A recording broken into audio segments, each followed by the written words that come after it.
नमस्कार दोस्तों, मैं आपका कंप्यूटर टीचर कमलेश आपके सामने फिर से एक नया वीडियो लेके आया हूँ। जैसा कि आपको पता है, हमारी CPCT स्पेशल सीरीज़ चल रही है और उसमें ये उसी सीरीज़ का चौथा वीडियो है, फोर्थ वीडियो है। हमारा जो पेपर होना है वो 26 और 27 दिसंबर होना है।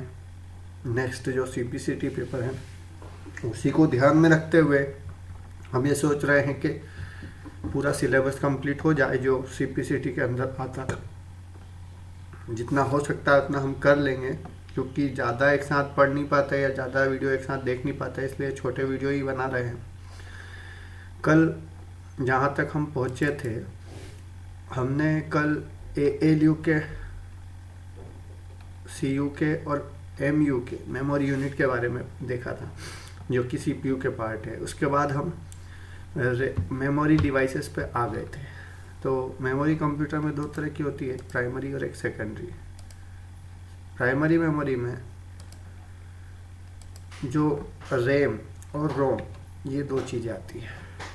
मैंने कल भी आपको बताया था कि प्राइमरी मेमोरी में रैम और रोम दो तरह की मेमोरी होती है। रैम जो होती है वो मेन मेमोरी कहलाती है, इसके साथ ही ये वोलेटाइल कहलाती है।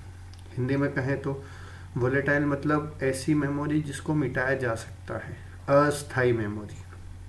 ठीक है। रैम का नाम रैंडम एक्सेस मेमोरी।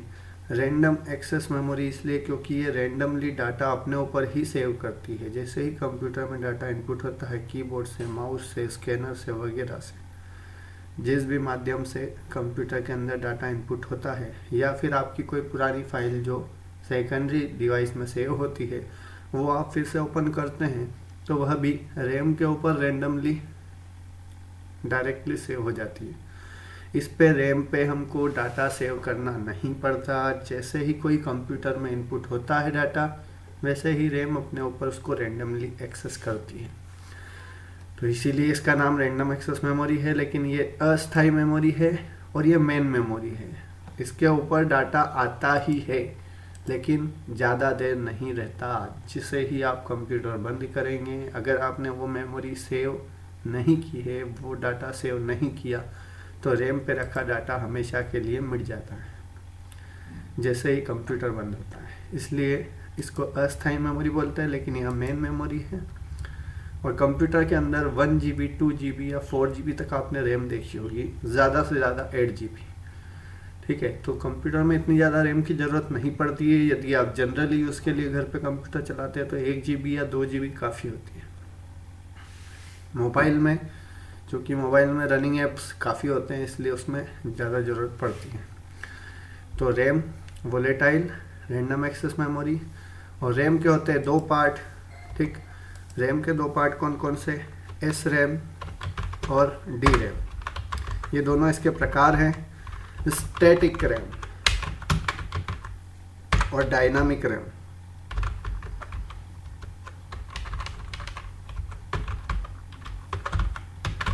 ठीक है। स्टैटिक रैम और डायनामिक रैम, इसके दो प्रकार हैं। स्टैटिक और डायनामिक रैम के बारे में भी हम जब विद PDF पढ़ेंगे तब इनके बारे में भी और डिटेल में पढ़ेंगे।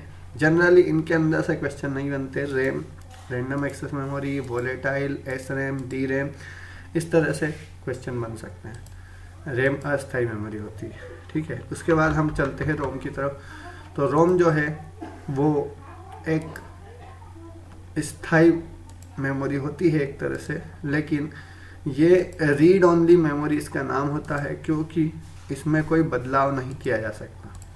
तो रोम के अंदर जैसे बदलाव नहीं किया जा सकता, तो इसीलिए इसका नाम क्या है? Read only memory. मतलब सिर्फ आप इसको पढ़ सकते हैं, ना तो इसमें बदलाव कर सकते हैं, ना इसमें प्रोग्राम डाल सकते हैं, ना इरेज कर सकते हैं। इसीलिए इसका नाम रीड ओनली मेमोरी रखा गया था। लेकिन जैसे जैसे विकास होता गया, वैसे वैसे इसके प्रकार PROM, EPROM और EEPROM, ठीक, इस तरह से बनते गए। प्रोग्रामेबल रोम, PROM का फुल फॉर्म, यानी कि प्रोग्राम डाले जा सकने लगे रोम के अंदर। EPROM, इरेजेबल प्रोग्रामेबल रोम, मतलब इसको इरेज करके प्रोग्राम डाले जाने लगे। और EEPROM, इलेक्ट्रिकल इरेजेबल प्रोग्रामेबल रोम। तो इलेक्ट्रिकल इरेजेबल प्रोग्रामेबल रोम में इलेक्ट्रिक विधि से इरेज भी किया जाने लगा इसको और प्रोग्राम भी डालने लगे। तो कुल मिला के बात यह है कि रीड ओनली मेमोरी का नाम इस समय पे रीड ओनली नहीं रहा, क्योंकि उसमें प्रोग्राम डाले भी जा सकते हैं और इरेज भी किए जा सकते हैं। लेकिन एक बार नाम रखा गया तो हो गया फिक्स। रोम जो होती है वो मदरबोर्ड में ही लगी जाती है, लेकिन इसको हम लगा नहीं सकते और इसमें प्रोग्राम में ज़्यादा कुछ कभी एडिट करने की ज़रूरत नहीं पड़ती। इसलिए जो मुख्य मेमोरी होती है वो रैम को ही कहा जाता है।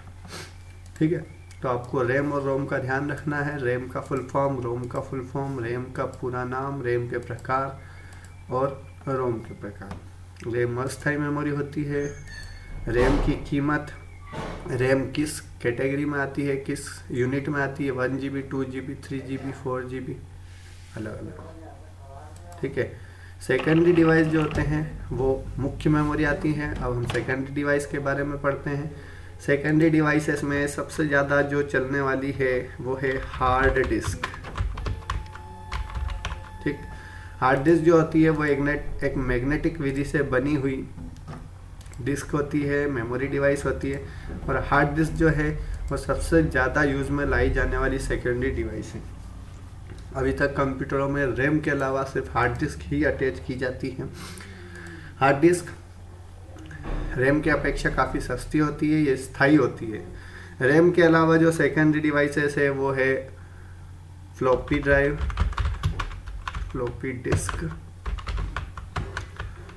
Pen drive, memory card, VCD video compact disc, DVD, magnetic tape, magnetic disk. और एक जो नया वर्जन अभी हार्ड डिस्क लॉन्च हुआ है, जो चल रहा है अभी, जिसके कंप्यूटर अभी आ रहे हैं, वो होती है SSD, सॉलिड स्टेट ड्राइव। ठीक है, और VCD का फुल फॉर्म होता है वीडियो कॉम्पैक्ट डिस्क।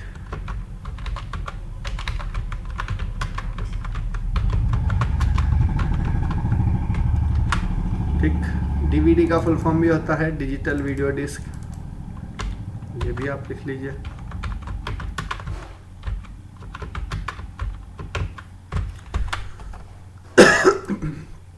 तो ये जो सारी है ये है सेकेंडरी डिवाइसेस, और ये सभी स्थायी होती है। ये हमेशा के लिए अपना डाटा सेव करके रखेगी जब तक कि आप स्वयं उसको डिलीट ना कर दें। ठीक है, लेकिन सबसे ज़्यादा जो यूज़ में आती है वो है हार्ड डिस्क।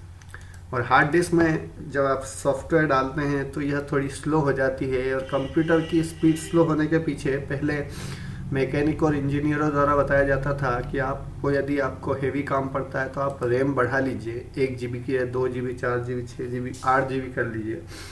लेकिन आजकल हार्ड डिस्क की जगह state drive, solid state drive जो SSD होती है, उसको डलवाने का आपको सजेशन दिया जाता है, ताकि जो सॉफ्टवेयर होते हैं वो आप SSD में डालेंगे तो आपकी जो कंप्यूटर की स्पीड है वो स्लो नहीं होगी। तो hard disk, floppy disk, pen drive, memory card, CD, DVD, ये सारी चीज़ें स्थायी डिवाइस है। इनके अंदर डाटा आपने एक बार सेव कर दिया तो ये तब तक सेव रहेगा जब तक आप स्वयं इसको डिलीट नहीं कर देते या फिर ये स्वयं खराब नहीं हो जाती।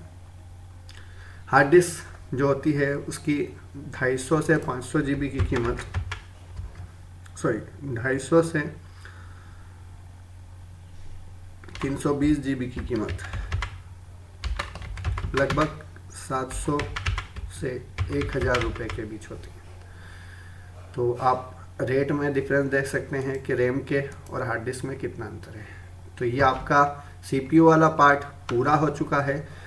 कल हम अगले वीडियो में आउटपुट डिवाइस के बारे में देखेंगे।